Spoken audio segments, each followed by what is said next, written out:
নমস্কার, আজকের রেসিপি শঙ্কর মাছের ঝাল। তো চলো দেখা যাক কিভাবে আমি শঙ্কর মাছের ঝাল তৈরি করি।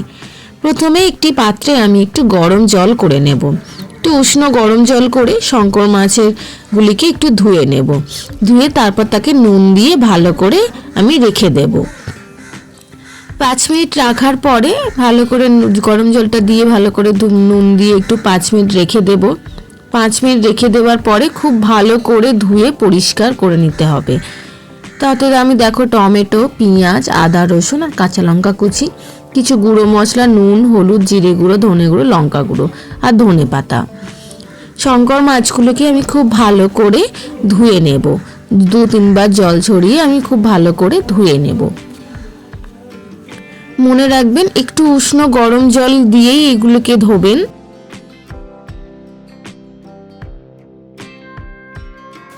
ধোয়া হয়ে গেলে আমি এটিকে তুলে রাখবো। তুলে এখানে একটু নুন আর হলুদ দিয়ে খুব ভালো করে ম্যারিনেট করে নিতে হবে। দেখুন আমি নুন আর হলুদ দিয়ে খুব ভালো করে এটিকে ম্যারিনেট করে আবারও আমি ঢাকা দিয়ে রেখে দেব। গ্যাসটি আমি জ্বালিয়ে দেব। এরপরে একটা কড়াই বসিয়ে দিলাম। এবার কড়াইটির মধ্যে সর্ষের তেল দেব। সর্ষের তেলটা একটু গরম হয়ে গেলে তার মধ্যে আমি শঙ্কর মাছগুলি কেটে রাখা, ভালো করে ধুয়ে রাখা শঙ্কর মাছগুলি দিয়ে দেবো। দিয়ে এক এক করে একটু ভেজে নেব। খুব বেশি এখানে ভাজার প্রয়োজন নেই।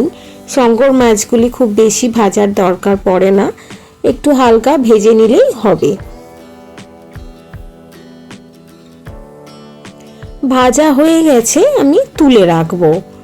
তুলে রেখে ওই তেলের মধ্যে একটু গরম মশলা দিয়ে দেব।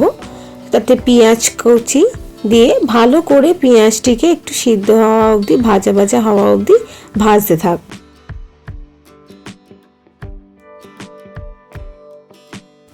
একটু সোনালি রঙের হয়ে এলে তারপরে আমি এখানে কেটে রাখা টমেটোগুলি দিয়ে দেবো। আবারও টমেটোগুলি দিয়ে খুব ভালো করে আমি এখানে নাড়তে থাকবো। টমেটোগুলো একটু গলে গেলে তারপর আমি আদা, রসুন আর কাঁচা লঙ্কার পেস্টটি দিয়ে দেব। আদা, রসুন, কাঁচা লঙ্কার পেস্টটি দিয়ে ততক্ষণ অবধি কষাবো যতক্ষণ না আদা রসুনের কাঁচা গন্ধটি চলে যায়। এবারে জিরে, হলুদ, নুন, লঙ্কা আর ধনে গুঁড়ো দিয়ে যে মশলাটি তৈরি করে রেখেছিলাম সেটিকে দিয়ে আবারও খুব ভালো করে কষিয়ে নিতে হবে।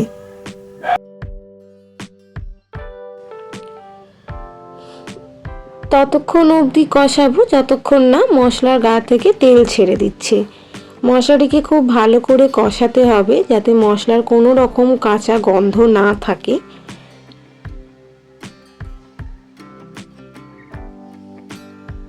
মশলাটি দেখুন খুব ভালো করে দিয়ে দিয়েছে, কারণ মশলাটি কষানো হয়ে গেছে। এর মধ্যে থেকে দেখুন তেলটি ছেড়ে দিয়েছে। এরপর একটু ঢাকা দিয়ে রেখে আবারও মশলাগুলির ওপর একটু ধনে পাতা কুচি দিয়ে দেবো।